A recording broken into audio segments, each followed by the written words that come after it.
राधे राधे दोस्तों, मैं आपका अपना जिम बर्नर। तो आज से हम एक प्लेलिस्ट स्टार्ट करने जा रहे हैं जिसमें हम आपको सप्लीमेंट्स के बारे में इंफॉर्मेशन देंगे और सब कुछ रिसर्च बेस्ड होगा as per the researchers done by the scientist. और हम उसमें बताएंगे कि benefits of taking the supplement, disadvantages, advantages, dose, everything we will cover there. So इस सीरीज में हमारा पहला सप्लीमेंट जिस पर हम बात करने जा रहे हैं, बहुत ही फेमस और बहुत ही इफ़ेक्टिव सप्लीमेंट है, वो है केराटिन। तो पहले हम जान लेते हैं केराटिन होता क्या है। तो केराटिन एक नेचुरल सब्सटेंस है जो हमारी बॉडी खुद प्रोड्यूस करती है डेली बेसिस पे। हमारी बॉडी के कुछ पार्ट जैसे किडनीज, पैनक्रियास, एड्रेनलिन, इसको डेली बेसिस पे 1 ग्राम पर डे के उसमें प्रोड्यूस करती है, जो कि हमारे ब्रेन, मसल्स और भी अदर ऑर्गन्स द्वारा यूज किया जाता है।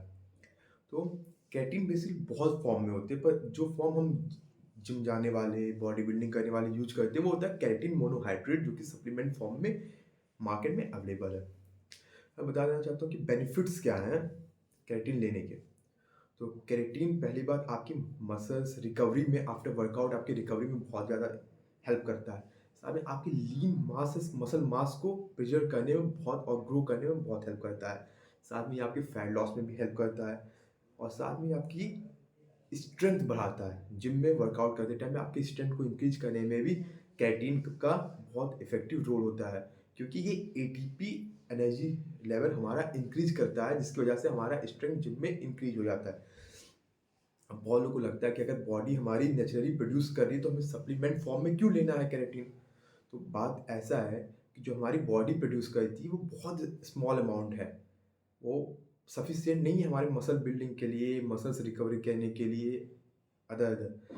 वो मैक्सिमम तो उसमें जो बॉडी प्रोड्यूस करता है वो हमारे बॉडी के अदर पार्ट जैसे ब्रेन्स और भी किडनीज, इन सब के द्वारा यूज कर लिया जाता है। तो फिर वो मसल्स के लिए उतना सफिशिएंट नहीं बचता, इसीलिए हम इसको बाहर से लेते हैं ऐसा फॉर्म ऑफ सप्लीमेंट, जो कि बहुत कंपनियां बनाती हैं।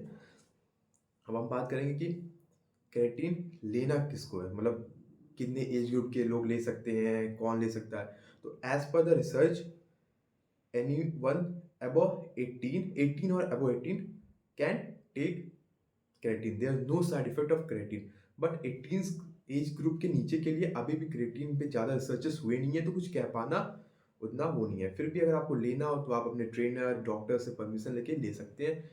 अब आपकी मर्जी, पर as per the research paper 18 के नीचे के लिए क्रिएटिन नहीं है। फिर हम बात करेंगे डोसेज के बारे में, कितना लें। तो बहुत लोग क्या करते हैं, केराटिन लोडिंग करते हैं, पर हमें वो नहीं करना है, क्योंकि हम प्रोफेशनल बॉडी बिल्डर्स नहीं है। तो हमें उतना ज़्यादा कि 20 ग्राम एक दिन में, मिलीग्राम 20 मिलीग्राम एक दिन में हमें नहीं लेना चाहिए। सॉरी, मिलीग्राम में होता है केराटिन। तो एज पर नॉर्मल हेल्दी लाइफ के लिए, अच्छी बॉडी पाने के लिए हमें 3 milligram per day, 3 to 5 milligram per day के हिसाब से हम डेली ले सकते हैं विथआउट एनी साइड इफेक्ट। हमें कोई दिक्कत नहीं आने वाली। 3 मिलीग्राम पर डे के हिसाब से अगर हम लेते हैं तो हम साल भर, 2 साल, 3 साल यूज कर सकते हैं, हमें कोई भी साइड इफेक्ट्स उसके नहीं होंगे एज पर द रिसर्च।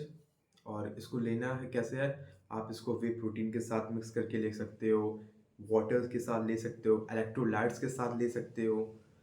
और अब बात आता है कि इसे प्री लें कि पोस्ट लें। तो देखिए, आप इसको प्री भी ले सकते हो, पोस्ट भी ले सकते हो, और एक और चीज़ इंट्रा भी ले सकते हो। Intra means intra workout.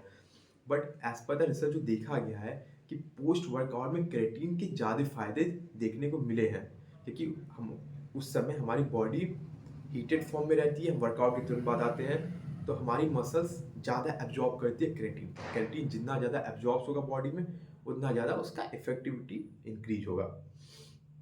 अब हम बात करते हैं कुछ मिथ्स के बारे में रिलेटेड टू केराटिन, कि केराटिन से किडनी खराब हो जाएंगे, हेयर फॉल होने लगता है, ब्रा ब्रा ब्रा ब्लोटिंग होने लगता है, क्रैम्प आते हैं। तो देखिए, किडनी प्रॉब्लम्स उसी को होते हैं जिसका पहले से ही किडनी में कोई प्रॉब्लम्स है। अगर आपकी किडनी में पहले से कोई प्रॉब्लम्स नहीं है तो केराटिन की वजह से आपकी किडनी में कोई भी प्रॉब्लम्स नहीं होने वाली हैं। हेयर फॉल उसी को होता है जिसका जेनेटिकली पहले से ही हेयर लॉस हो रहा होता है। केराटिन हेयर लॉस नहीं कराता। क्रैम्प उन लोग को आते हैं जो सफिशिएंट अमाउंट में वाटर कंज्यूम नहीं करते हैं, उनको क्रेटीन लेने से क्रैम्प आने लगते हैं। और जो कि ब्लोटिंग का इश्यू है तो वो तो उनको आते हैं जैसे जो एम्प्टी स्टमक ले लेते हैं उनको। और ब्लोटिंग का सबसे अच्छा मैं आपको बताता हूँ क्योर करने का। अगर क्रेटीन से आपको ब्लोटिंग हो रहा है, पहली चीज़ आप एम्प्टी स्टमक मत लो। अगर आप एम्प्टी स्टमक ले भी रहे हो तो उसको या तो वे के साथ या इलेक्ट्रोलाइट के साथ या तो हॉट वाटर में बॉईल करके, मतलब बॉइल्ड वाटर में आप मिला के लो।